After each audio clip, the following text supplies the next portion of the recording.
Kapil sa 40 ka mga barong-barong gipabarog palibot sa karang merkado sa Mandawi City, ipaguba sa taga City Hall. Gika sorpresa sa syudad ang kalit nga pagtumaw sa mga panimay.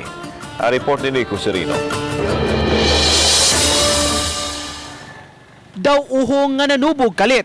Kini ang paghulagway sa head sa City Demolition Team sa Mandawi sa mga barong-barong palibot sa karaan nga merkado. Nasurpresa sila sa pagpanimuyo na sa mga tao nga unta gidili man kini. Kahinumduman, gipapahawa na unta ang karaan nga merkado kay gibalhin naman ang tanan nga mga manindahay sa bag-ong pasilidad.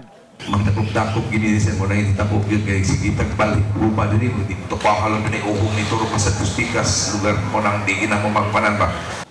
Karong adlaw, mipadala ang syudad og notice to vacate sa mga residente nga nagbarong-barong. 7 ka adlaw ang gihatag alang sa mga nanimuyo sa 46 ka mga istruktura nga voluntaryong gubon kini.